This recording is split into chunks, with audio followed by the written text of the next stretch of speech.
The title of this book is Out of This Universe, authored by Martin K. Ettington, narrated by Martin K. Ettington. This is the book summary on the first page. Out of This Universe. Follow the life of Stephen and his friends as he proceeds through innumerable ages of existence, fighting forces which not even the gods totally understand. It's a story of physical immortality, love, and evolution which transcends our universe.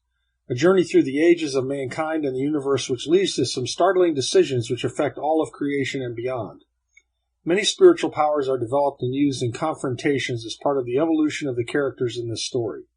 A thoroughly enjoyable romp which will expand your mind and leave you asking, how much more is there to existence? Here's the copyright page.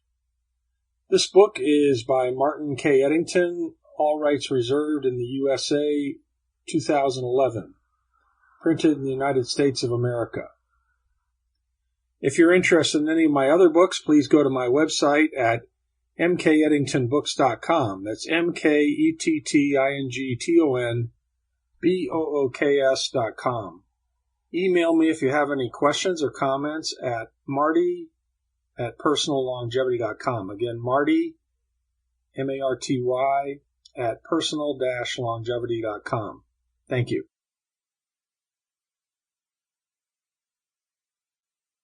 Forward. Dear reader, I'm normally a writer of spiritual and paranormally related books since I've studied those subjects and had many experiences in those areas for almost 40 years.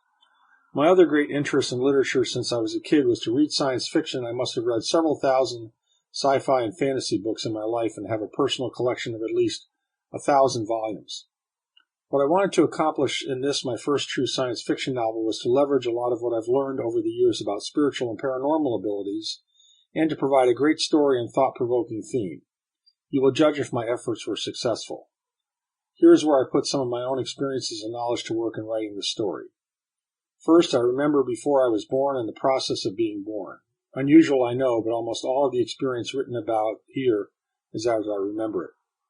Secondly, I've written about the development of many psychic abilities from my research and have particular expertise with prophecy since I've had many experiences in that area since I was a young man. Therefore, the parts of the book having to do with seeing the future and avoiding accidents is based on my own experiences.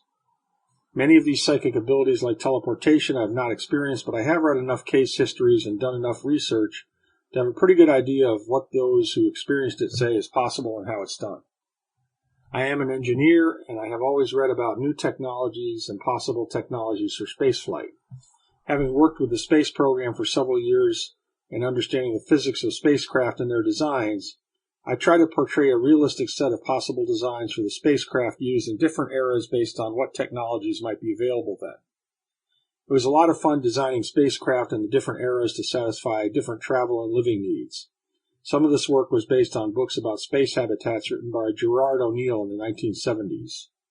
My books on physical immortality were based on research, talking with some purported real immortals, my own spiritual experiences, and has given me a pretty educated perspective on what might happen to a person who could live as long as the main character Stephen does in the story. My main immortality book is Physical Immortality, History and How-To Guide, and all of them can be found on Amazon.com and my website, mkettingtonbooks.com. The structure of the gods and goddesses which Walker introduces it is pretty much as I was told by the beings covered in my book, the commentaries of living immortals.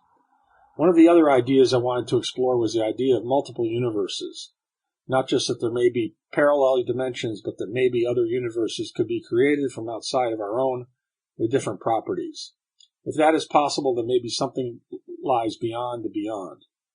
George Cantor was a mathematician who explored far-out concepts including infinity to the infinity power, which he called Aleph.